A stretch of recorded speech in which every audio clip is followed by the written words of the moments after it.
Shalom,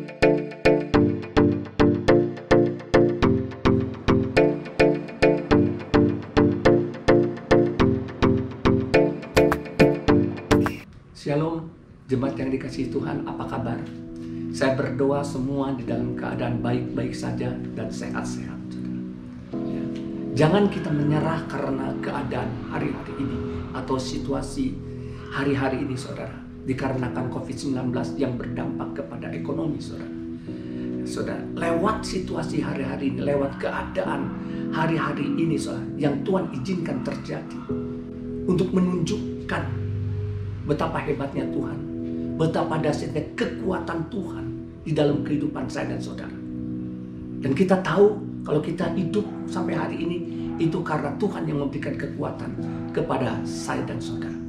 Pertanyaannya, apakah saya dan saudara menjadikan keadaan hari atau situasi hari-hari menjadi batu sandungan yang akan menghancurkan hidup saya dan saudara, atau menjadi batu lompatan sehingga dan saya dan saudara bisa naik lebih tinggi bersama dengan Tuhan? Kita harus seperti bola karet, saudara. Ketika bola karet kita lemparkan ke bawah, dia akan naik memantul ke atas tinggi. Bukan seperti telur, ketika telur itu jatuh, pecah, dan hancur. Kenapa kita jangan menyerah kepada keadaan hari-hari ini? Yang pertama, Tuhan akan memberikan semangat dan kekuatan jika saya dan saudara datang kepada Tuhan. Yesaya 57 ayat 15 mengatakan demikian.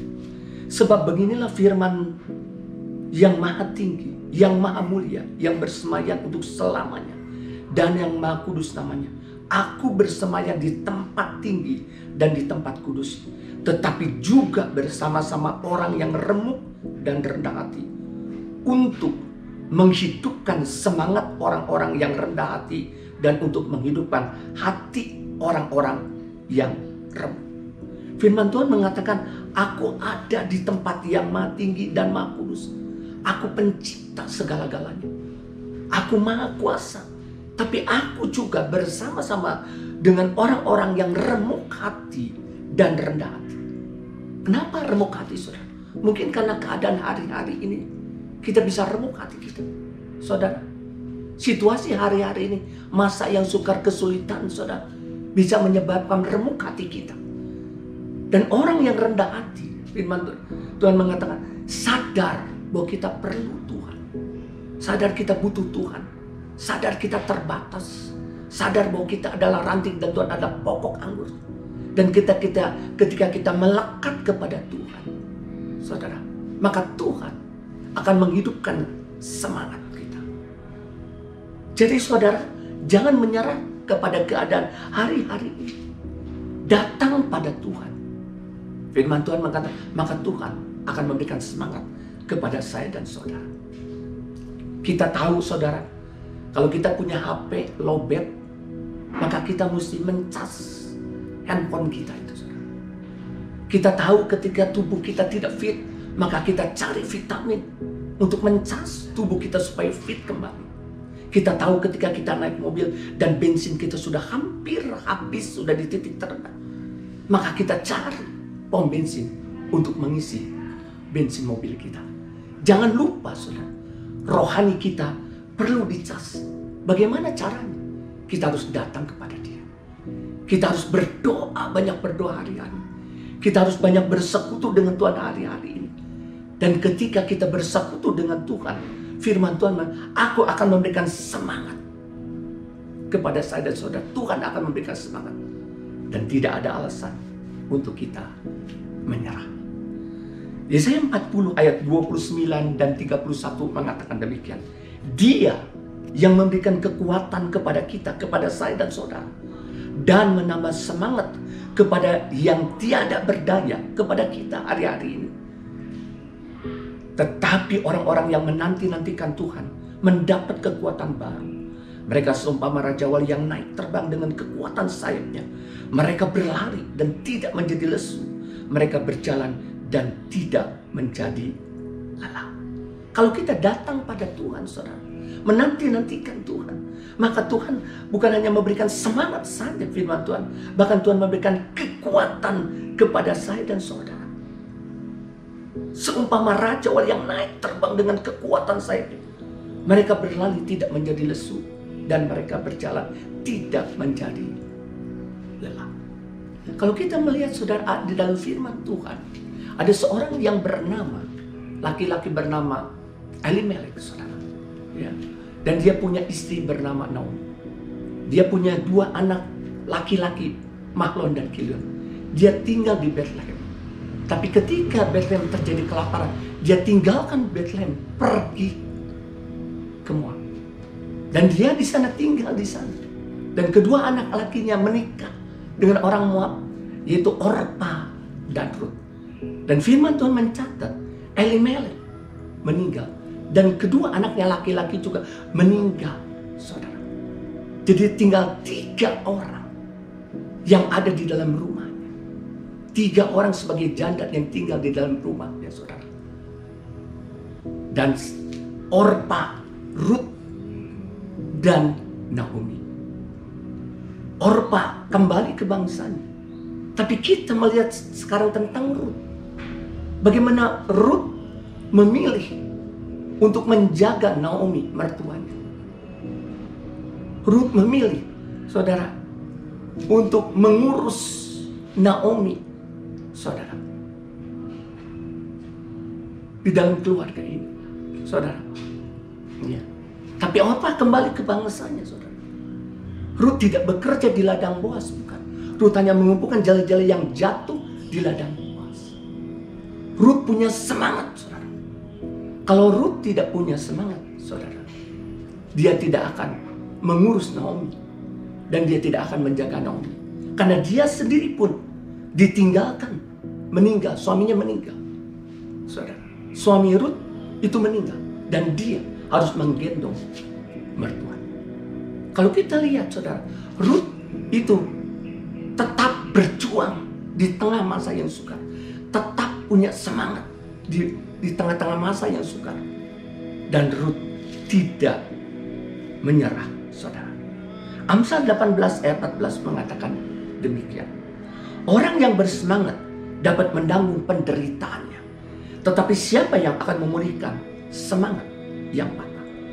Kita boleh punya banyak potensi dalam kehidupan kita. Kita boleh punya banyak keterampilan, kehebatan di dalam kehidupan kita. Tapi tanpa semangat, tidak akan kemana-mana. Semuanya hanya mimpi. Orang pintar, orang cerdas akan kalah dengan orang yang pantang menyerah. Maka Tuhan akan memberikan semangat dan kekuatan di dalam kehidupan saya dan saudara. Dan kita tidak akan menyerah melewati keadaan hari-hari ini. Yang kedua, saudara, mengapa kita jangan menyerah keadaan hari ini oleh keadaan hari ini? Karena Tuhan akan membuat kita bangkit jika kita mempercayai Dia. Amsal 24 ayat 16 mengatakan demikian. Sebab 7 kali orang benar jatuh, namun ia akan bangun kembali. Tetapi orang fasik akan roboh dalam bencana. Jadi ketika kita mengalami kesulitan dalam hidupnya, ketika kita mengalami keadaan yang tidak baik, situasi yang tidak baik, Tuhan akan tetap membangkitkan kita jika kita percaya kepada-Nya, percaya kepada firman-Nya, percaya, saudara, kepada janji-janjinya, percaya kepada kasih-Nya, percaya kepada kuasa-Nya. Contohnya, jika kita percaya misalkan kita bisa beli mobil, maka kita akan mulai menabung untuk membeli mobil. Atau jika kita percaya kita bisa menurunkan berat badan, maka kita akan berolahraga, maka kita akan menjaga makanan yang dikonsumsi di dalam kehidupan saya dan saudara. Tapi jika kita tidak percaya bahwa kita sanggup melewati keadaan hari-hari ini, saudara, maka kita tidak akan melakukan apapun juga. Bagaimana kita bisa menang dalam keadaan hari-hari ini, saudara? Kalau kita percaya kepada kuasa Tuhan, kepada firman Tuhan, kepada janji-janji Tuhan, kepada kasih Tuhan, maka Tuhan akan bangkitkan kita. Oleh sebab itu, jangan kita menyerah. Ayub 42 ayat 2 mengatakan demikian. Aku tahu bahwa engkau sanggup melakukan segala sesuatu dan tidak ada rencanamu yang gagal. Siapa Ayub? Orang yang saleh, orang yang takut akan Tuhan. Saudara, dia diizinkan Tuhan dicobai oleh iblis. Anaknya semua meninggal, harta kekayaannya habis, tubuhnya borok-borok, dan istrinya tidak menjadi penolong yang baik. Tapi Ayub berkata, aku tahu bahwa engkau sanggup melakukan segala sesuatu dan tidak ada rencanamu yang gagal. Ayub kembali membangun kepercayaannya kepada Tuhan, saudara. Di tengah-tengah keadaan yang tidak baik, di tengah-tengah saudara kesulitan, beban yang begitu berat, Ayub kembali membangun kepercayaannya kepada Tuhan. Mari hari-hari ini kita bangun hati yang percaya kepada Tuhan. Bangun hati yang percaya kepada firman Tuhan, kuasa Tuhan, kasih Tuhan, janji-janji Tuhan. Ayub 42 ayat 6 mengatakan demikian. Oleh sebab itu aku mencabut perkataanku, dan dengan menyesal aku duduk dalam debu dan abu. Kalau kita lihat sebelumnya Ayub bersungut-sungut karena beban begitu berat, saudara. Ya, anaknya semua meninggal, harta kekayaannya habis, tubuhnya borok-borok. Ayub sempat bersungut-sungut, beban begitu berat. Tapi Ayub mencabut perkataan, dan kita tahu Ayub dipulihkan 2 kali lipat. Tuhan sanggup membangkitkan kembali Ayub. Demikian juga Tuhan sanggup membangkitkan saya dan saudara. Yang ketiga, saudara, Tuhan akan memulihkan keadaan kita.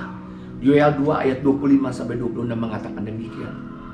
Aku akan memulihkan kepadamu tahun-tahun yang habis dimakan habis oleh belalang pindahan, belalang pelompat, belalang pelahap, dan belalang pengedip, tentaraku yang besar yang kukirim ke antara kamu.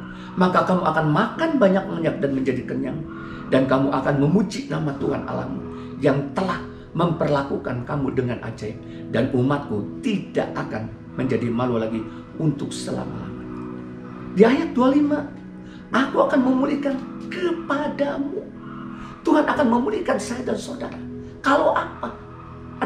Kalau kita izinkan Tuhan bekerja untuk merubah hidup kita. Keadaan hari ini yang terjadi, situasi hari ini yang terjadi, saudara, untuk mengecek diri saya dan saudara. Apakah saya dan saudara, bagaimana hidup saya dan saudara? Bagaimana hidup kita berkenan atau tidak? Keluarga kita berkenan atau tidak? Bisnis kita berkenan atau tidak? Pekerjaan kita berkenan atau tidak?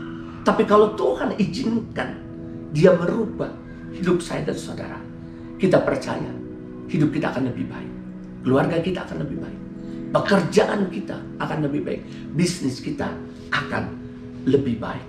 Dan ayat 26 mengatakan, maka kamu akan makan banyak-banyak dan menjadi kenyang.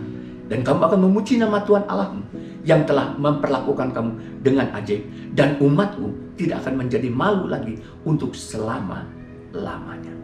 Kamu akan makan banyak-banyak dan menjadi kenyang. Artinya bukan hanya kita memiliki saja, tapi kita juga menikmati. Ada banyak orang makan, tapi tidak kenyang. Tapi kita bisa memiliki dan menikmati, saudara. Oleh sebab itu, saudara, mari jangan menyerah di masa sukar, keadaan hari-hari ini, saudara. Karena Tuhan akan memberikan yang pertama semangat dan kekuatan kepada saya dan saudara jika kita datang kepada Dia.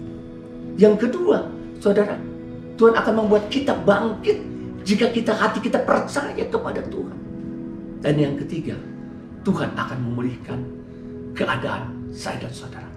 Bagi Tuhan tidak ada barang mustahil. Bahkan Immanuel artinya Tuhan ada bersama dengan saya dan saudara. Tuhan ada di dalam saya dan saudara. Dan Tuhan ada di pihak saya dan saudara. Oleh sebab itu kita jangan menyerah dengan keadaan hari ini, situasi hari-hari ini. Tapi kita mau menyerah hanya kepada Tuhan. Tuhan Yesus memberkati kita semua. Amin.